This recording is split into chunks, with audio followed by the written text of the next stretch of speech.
নমস্কার বন্ধুরা, আজকে একটি নতুন ব্লগ একটু অন্যরকমভাবে আমি সাজিয়েছি। আজকে হচ্ছে আমি যাচ্ছি একটা ঠাকুর ভোগে, আমার ছেলেও যাচ্ছে, ওর বাবাও যাচ্ছে। চলুন আমাদের গ্রামে কিভাবে ঠাকুর ভোগ হয় না হয় যা দেখাবো আপনাদের। চলুন। ও ছিল আমার হাজব্যান্ডের এক পুরনো ছোটোবেলার বন্ধুর বাড়ি। সেই বন্ধুর বাড়িতে চলে এসেছি। চলুন আগে আমি আপনাদের দেখিয়ে নিই ওদের যে ভোগের আয়োজন হয়েছে, সেই ভোগশালটা আমি আগে আপনাদের দেখিয়ে নিই। ওটা দেখলে আপাতত বুঝতে পারবেন যে কতজনের প্রায় আয়োজন হয়েছে। ভোগশালাটা দেখেই আপনারা বুঝতে পারবেন প্রায় 2000-এর মতো আয়োজন ছিল ওখানে। ভোগশালাটা দেখে ভোগশালা দেখানো উচিত নয়, তবুও আপনাদের দেখালাম, কারণ ভোগ দেখলে কিন্তু অনেকটাই পুণ্য মানে পাপক ক্ষয় হয়। চলুন ওখান থেকে নিয়ে ওই উনি যে দাঁড়িয়ে আছেন কথা বলছেন, উনি হচ্ছেন ওনার বন্ধুর স্ত্রী। ইনি হচ্ছেন গুরুদেব। ওনাদের হরি মন্দির পুরো কাপড়ে ঢাকা এবং ফুলে ঢাকা ছিল। আর ওখান থেকে চলুন ওনাদের যে মন্দির, যে পুজো হচ্ছিল, যেই মন্দিরের উপলক্ষে 2-3 দিনই ছিল, কিন্তু আমি সেখানে যেতে পারিনি। আসলে ওই দিন লাস্ট দিন পুজোর দিন গেছিলাম। আমরা 3জন ওখানে গিয়ে বসে আছি। বসে দেওয়ার পরে ওখান থেকে স্কোয়াশের দিয়েছিল, কিন্তু আমরা খাইনি, কারণ ওগুলো আমরা খুব পছন্দ করি না বলে খাইনি। আর এখানে ভোগের কীর্তন চলছে। আমাদের গ্রামে কিন্তু নিয়ম আছে, ভোগ তোলার সময় একটা কীর্তন বা ভোগ তোলা, ভগবানকে ভোগ নিবেদনের যে কীর্তন, সেই কীর্তনগুলো ভিডিও করছি দেখে আমার পুচকু কিন্তু একটু উনি হচ্ছেন বন্ধুশ্রী, আমাকে নিয়ে যাচ্ছে কোথায় দেখুন, চলে এসছে ওনাদের যে ভগবানের যে মন্দির বা ওনাদের যে বাড়ির মন্দিরটা, সেই মন্দিরটা দেখুন। রাধা আর কৃষ্ণ নয়, এটা কিন্তু লক্ষ্মীনারায়ণ, আশা করি দেখেই বুঝতে পেরেছেন। আর চলুন পুরো ঘরটা আপনাদের ঘুরিয়ে ঘুরিয়ে দেখাই। মন্দিরটি কত সুন্দরভাবে সাজানো, দেখলে সত্যি প্রাণ জুড়িয়ে যাবে। আপনারা সেটা দেখতে থাকুন, পুরোটাই দেখতে থাকুন।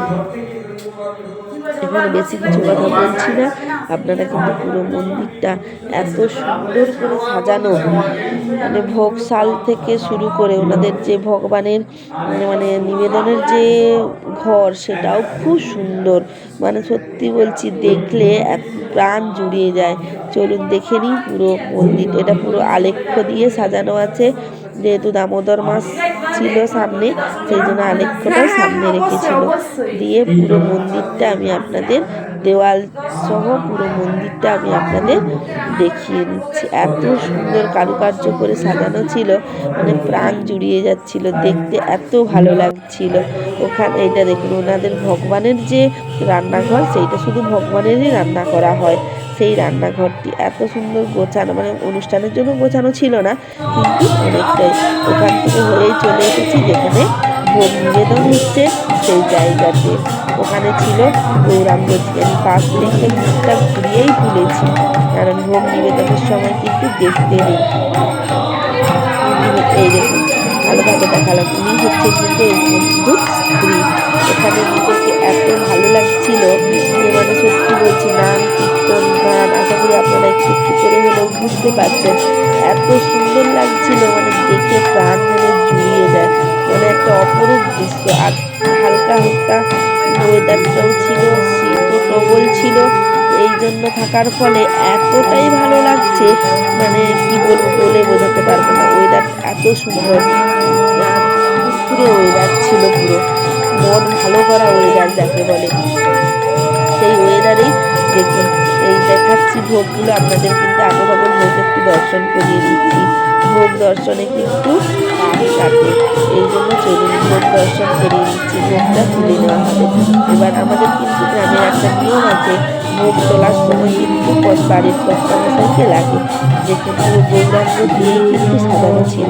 সেই সময় কিন্তু চলে এসেছি সবাই দেখতে। এই ভোগ দর্শন করাটা কিন্তু খুব পুণ্যের কাজ। এবার ওনাদের বাড়িরই গোপালের মাথা থেকে খুলে, আর এই বাড়ির যে গৌরাঙ্গ, সেই গৌরাঙ্গের মাথায় পুরোটা করিয়ে দিচ্ছি। এবার জানি না সত্যি আপনাদের এই দৃশ্য কেমন লেগেছে, কিন্তু আমার অপরূপ লেগেছে। আপনারা দেখতে থাকুন পুরো দৃশ্যটি গানের মাধ্যমে, পুরো দেখতে থাকুন। আর বেশি কিছু কথা বলছি না, এখানে নীরবতা পালন করাটাই ভালো। দেখতে থাকুন, তারপরে আমি আপনাদের নিয়ে যাবো যেখানে ভোগ খাওয়ানোর জায়গায়।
চালটা থেকে দিচ্ছি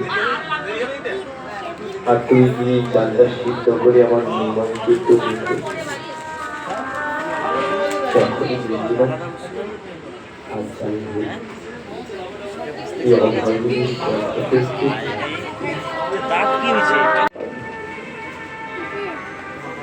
বিশ্বাস করবি তাই ভালো লাগে না থাকতে এই ভক্তমন্ডলী এই যে প্রতিজ্ঞা হবে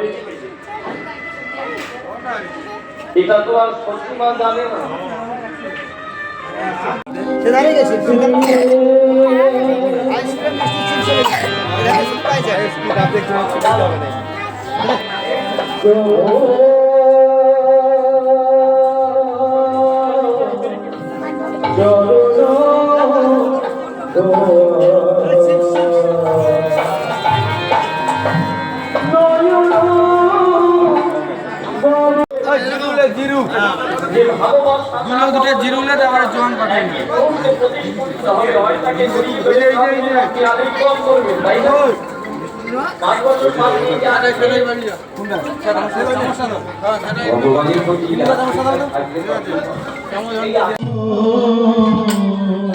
যেন চরণে ছাড়া আমায় করোনা প্রভু